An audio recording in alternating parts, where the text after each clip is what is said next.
વાવ વિધાનસભાની પેટા ચૂંટણી અને વાવ બેઠક ગુજરાતની અંદર સૌથી વધુ ચર્ચિત હોય તો એ વાવ બેઠક ચર્ચામાં એટલા માટે આવી કે 2024ની લોકસભાની ચૂંટણીની અંદર જ્ઞાનીબેન ઠાકોરની આ બેઠક હતી વાવ અને જ્ઞાનીબેન ઠાકોર વાવના ધારાસભ્યમાંથી બનાસકાંઠાના સાંસદ બન્યા.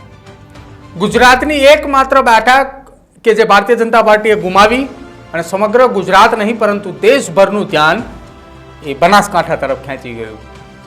જ્ઞાનીબેન જ્યારથી સાંસદ બન્યા ત્યારથી વાવ બેઠક ખાલી હતી અને વાવ બેઠક ઉપર પેટા ચૂંટણી યોજાય અને એ પેટા ચૂંટણીમાં ખરાખરીનો જંગ થવાનો હતો એ નક્કી હતું. વાવમાં શંકર ચૌધરી અને જ્ઞાનીબેન ઠાકોર સાથે સાથે અલ્પેશ ઠાકોરની કારકિર્દી પણ દાવ પર લાગી હતી. આ ત્રણ મોટા નેતાઓની કારકિર્દી એટલા માટે દાવ પર લાગી હતી કે આ બેઠક જે કોઈ પણ રાજકીય પક્ષ જીતે તેના માટે વર્ચસ્વની લડાઈ બની ગઈ છે. અત્યાર સુધી વાવ બેઠક એ માત્ર ને માત્ર વર્ચસ્વની લડાઈ જો હોય તો એ શંકર ચૌધરી અને જ્ઞાનીબેન ઠાકોરની હતી, પરંતુ હવે આ લડાઈ એ રાજકીય પક્ષની બની ચૂકી છે. વાવમાં શંકર ચૌધરીએ 2017માં હાર્યા અને 2022માં બેઠક બદલી અને 2024માં લોકસભામાં રેખાબેનની હાર થઈ અને હવે સ્વરૂપજી ઠાકોર માટે પ્રચાર માટે મેદાને આવ્યા છે. શંકર ચૌધરી આમ તો વાવ બેઠક ઉપર 2012ની અંદર જ્ઞાનીબેન ઠાકોર સામે જીત્યા. 2017ની અંદર ફરી એક વખત તેઓ જ્ઞાનીબેન ઠાકોર સામે લડ્યા, પરંતુ તેમાં તેમની હાર થઈ. આખા મામલાની હવે જો વાત કરવી હોય તો જ્ઞાનીબેન ઠાકોરની, આપને જેમ પહેલા પણ જણાવ્યું કે જ્ઞાનીબેન ઠાકોરે 2012ની અંદર શંકર ચૌધરી સામે લડ્યા પરંતુ હાર થઈ અને 2017માં એવું કહેવાતું હતું કે અલ્પેશ ઠાકોર અને તેમની ઠાકોર સેનાના કારણે 2017માં જ્ઞાનીબેન ઠાકોરની શંકર ચૌધરી સામે જીત થઈ. ઉત્તર ગુજરાતની અંદર 2015થી લઈને 2017 સુધી ઠાકોર સેનાનું વર્ચસ્વ હતું અને વાવ બેઠક ઉપર ઠાકોર મતદારોના કારણે જ્ઞાનીબેન ઠાકોરની 2017માં જીત થઈ. 2019નો એ સમયગાળો આવ્યો, અલ્પેશ ઠાકોર એ ભારતીય જનતા પાર્ટીની અંદર જોડાયા અને પેટા ચૂંટણી આવી, પરંતુ આ જ પેટા ચૂંટણી દરમિયાન અલ્પેશ ઠાકોરની સામે પ્રચાર દરમિયાન ગુજરાત કોંગ્રેસના મોટા ઠાકોર સમાજના નેતા જગદીશ ઠાકોર પણ પ્રચાર માટે ગયા હતા અને એક એવી ઘડી આવી કે જગદીશ ઠાકોરના એક જ પ્રચારની અંદર અલ્પેશ ઠાકોરની ત્યાં હાર થઈ. આમ તો 2022માં અલ્પેશ ઠાકોર એ ભારતીય જનતા પાર્ટીમાં હતા અને 2019ની એ પેટા ચૂંટણીની અંદર તેમની હાર થઈ હતી. એટલા માટે જ 2022માં ભારતીય જનતા પાર્ટી એ વિચારીને અલ્પેશ ઠાકોરને નવી બેઠક આપી. જો કે 2022ની અંદર અલ્પેશ ઠાકોરે તેમના જ જૂથના, તેમના નજીકના માનવામાં આવતા સ્વરૂપજી ઠાકોર માટે વાવ બેઠકની ટિકિટ લઈને આવ્યા. જો કે સ્વરૂપજી ઠાકોરની તેમાં પણ તેમની હાર થઈ અને 2022ની અંદર જ્ઞાનીબેન ઠાકોર ફરી એક વખત ત્યાં જીત્યા, પરંતુ આ એક બેઠક જીતવાથી કોંગ્રેસનું પ્રદર્શન સારું નહોતું થવાનું એ નક્કી હતું અને ફરી એક વખત ગુજરાતમાં કોંગ્રેસની એવી પરિસ્થિતિ આવી કે રાજ્યના ઇતિહાસની અંદર કોંગ્રેસની સૌથી ઓછી સીટો એ 2022ની વિધાનસભાની અંદર આવી. વાવમાં જ્ઞાનીબેન ઠાકોરે 16થી 17,000 વોટોની લીડ સાથે તો જીત્યા, પરંતુ ફરી એક વખત 2024ની એ લોકસભાની ચૂંટણી આવી અને લોકસભાની ચૂંટણીમાં કોંગ્રેસે એક બેઠક સાથે આગળ આવ્યું.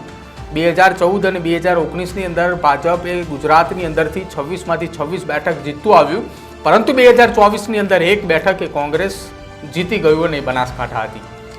જ્ઞાનીબેન ઠાકોરે કોંગ્રેસનો ઝંડો ત્યાં લહેરાવ્યો અને જો આ પેટા ચૂંટણીમાં કોંગ્રેસ હારે છે તો કોંગ્રેસને તો કોઈ ફેર નથી, પરંતુ બનાસકાંઠા અને ઉત્તર ગુજરાતની અંદર જ્ઞાનીબેન ઠાકોરનો જે ગ્રાફ વધી રહ્યો છે તે ગ્રાફ અટકી જશે અને પછી ભાજપ એ ગ્રાફ અટકાવવા માટેનો પ્રયત્ન તો કરી રહ્યું છે અને જો એ ગ્રાફ અટક્યો તો આવનારી 2027ની ચૂંટણીમાં ઉત્તર ગુજરાતની અંદર ભારતીય જનતા પાર્ટી માટે ફાયદારૂપ રહે છે.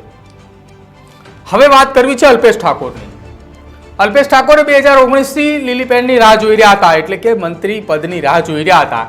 તેઓ 2019માં પેટા ચૂંટણી તો લડ્યા પરંતુ હાર થઈ અને તેમની હારનું કારણ એ ઉત્તર ગુજરાતના પત્રકારો અને વરિષ્ઠ રાજકીય વિશ્લેષકો પણ કહી રહ્યા છે કે જગદીશ ઠાકોરનું એ ચૂંટણી પ્રચારની છેલ્લી ઘડીએ ત્યાં પ્રચાર કરવા પહોંચવું અને એમ્બ્યુલન્સ લઈને જ્યારે જગદીશ ઠાકોર ત્યાં પ્રચાર કરવા માટે પહોંચ્યા હતા અને એ જ પ્રચારની છેલ્લી ઘડીએ અલ્પેશ ઠાકોરની હાર થઈ.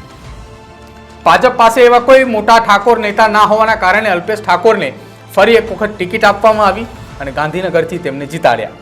પરંતુ હજી અલ્પેશ ઠાકોરની જીત તો થઈ, પરંતુ તેઓ મંત્રી નથી બન્યા. ત્યારે અલ્પેશ ઠાકોર ફરી એક વખત તેમના જૂથના સ્વરૂપજી ઠાકોર માટે 2024ની ટિકિટ તો લઈ આવ્યા, પરંતુ જો સ્વરૂપજી ઠાકોર વાવની પેટા ચૂંટણી ન જીતે તો અલ્પેશ ઠાકોરના મંત્રી પદના અભરખા જે છે તે અધૂરા રહી જશે. અને જો આ બેઠક ઉપરથી સ્વરૂપજી ઠાકોર જીતે છે તો એ જીતનો જશ અલ્પેશ ઠાકોર અને શંકર ચૌધરી બંને લઈ શકે છે. એટલા માટે જ આ બેઠક ઉપર અલ્પેશ ઠાકોરે સતત પ્રચારની અંદર વ્યસ્ત જોવા મળ્યા હતા. અને આ લડાઈ એટલે સહેલી નથી કે આ અલ્પેશ ઠાકોરની સામે સામે જ્ઞાનીબેન ઠાકોર પણ હતા.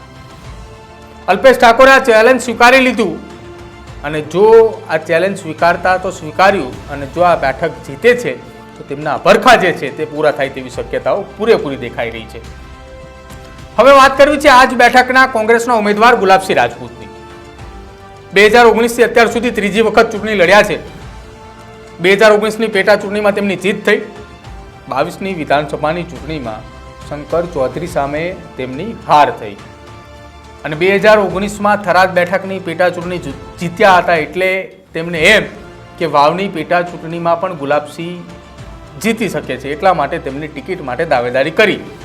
જો કે આ વખતે 24ની આ પેટા ચૂંટણી જ્યારે થઈ તેની પહેલાં લોકસભાની જ્યારે વાત કરવામાં આવે તો આ જ લોકસભા બેઠકમાં એટલે કે બનાસકાંઠા લોકસભા બેઠકમાં કોંગ્રેસે વાવમાંથી માઇનસ હતું. જો આ વખતે તેઓ પેટા ચૂંટણી જીતે છે તો 27માં વાવ અથવા થરાદ બેઠકમાંથી કોઈ પણ એક સીટ માટે ટિકિટ તેમને મળી શકે છે. અને જો તેમની હાર થઈ તો 27માં ટિકિટ મેળવવી પણ ગુલાબસિંહ માટે મુશ્કેલ બને તેવું લાગી રહ્યું છે. સ્વરૂપજી ઠાકોર અને માવજી ચૌધરીની જ્યારે વાત કરવામાં આવે ત્યારે સૌથી પહેલા એ સ્વરૂપજી ઠાકોરની વાત કરવી છે. એક સમયે સ્વરૂપજી ઠાકોર એ શંકર ચૌધરી સામે બાયો ચડાવીને લોકસભાની ચૂંટણી તેઓ અપક્ષની અંદર લડ્યા હતા. ત્યારે અલ્પેશ ઠાકોરે ભારતીય જનતા પાર્ટીની અંદર ન હતા, પરંતુ તેમ છતાંય એ સ્વરૂપજી ઠાકોરે તેમની સામે બાયો ચડાવી. જે સ્વરૂપજી ઠાકોરે શંકર ચૌધરી સામે બાયો ચડાવી હતી એ જ સ્વરૂપજી ઠાકોર માટે શંકર ચૌધરી પ્રચાર કરી રહ્યા છે. અને 2022ની અંદર વાવ બેઠકની અંદર જ્ઞાનીબેન ઠાકોરની જે સ્વરૂપજી ઠાકોરની હાર થઈ, જ્ઞાનીબેન ઠાકોર સામે તેઓ મેદાને હતા, તેમ છતાંય તેમની હાર થઈ અને હાર થતાં બીજી વખત ટિકિટ તેમને મળી છે. અને જો સ્વરૂપજી ઠાકોર આ બેઠક ન જીતી શક્યા તો 2027માં આ બેઠક ઉપર ભારતીય જનતા પાર્ટીએ કોઈ નવો ચહેરો લોન્ચ કરવો પડે તેવી શક્યતાઓ છે. અને આ નવા ચહેરાની લોન્ચિંગ વખતે અનેક મોટા નેતાઓ મેદાને છે કે જેમને સ્વરૂપજી ઠાકોર માટે પ્રચાર કર્યો છે. હવે વાત રહી માવજી ચૌધરીની.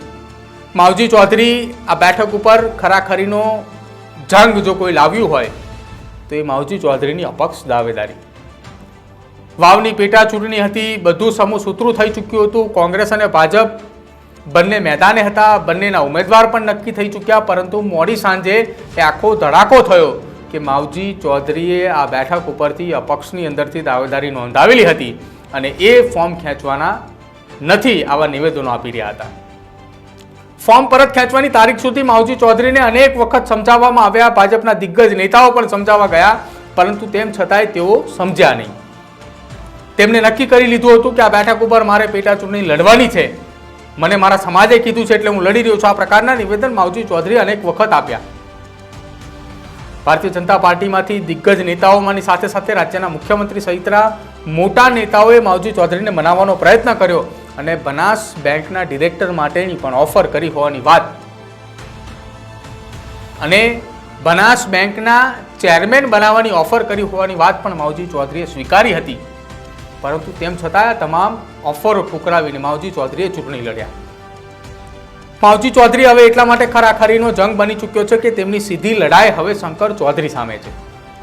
જો માવજી ચૌધરી આ બેઠક ઉપરથી જીતી જાય છે તો બનાસકાંઠાની સાથે સાથે ઉત્તર ગુજરાતની અંદર બીજા નંબર ઉપર ચૌધરી સમાજનો મોટો નેતા અસ્તિત્વમાં આવે છે. જો આ બેઠક ઉપર માવજી ચૌધરી એ જીત બતાવે છે તો હવે આગામી સમયની અંદર ઉત્તર ગુજરાતની અંદર જે કોઈ પણ લડાઈ થાય એ સીધી લડાઈ શંકર ચૌધરી અને માવજી ચૌધરીની સામે થાય તેવી શક્યતાઓ છે. ત્યારે આપણે શું લાગી રહ્યું છે આ બેઠકના વર્ચસ્વને લઈને? અમારા એનાલિસિસને લઈને આપ શું માની રહ્યા છો? આ બેઠક ઉપર ખરાખરીનો જંગ કોના કોના માટેનો છે? આ એક બેઠકથી જે કોઈ પણ રાજકીય પક્ષ જીતે તેને કેટલો ફાયદો થાય છે? ભાજપ જીતે છે તો કોણ કોણ મંત્રી બને છે અને કોને મોટું સ્થાન મળે છે? અને જો કોંગ્રેસ જીતે છે તો કોંગ્રેસની અંદર કોનો ગ્રાફ વધતો દેખાઈ રહ્યો છે? અને જો આ બેઠક ઉપરથી અપક્ષ જીતે છે તો અપક્ષ દાવેદારી કરનાર માવજી ચૌધરીનું વર્ચસ્વ આ વિસ્તારની અંદર કેટલું વધતું જશે? જો આપ જાણતા હોય તો અમારા કમેન્ટ સેક્શનની અંદર જરૂર જણાવજો.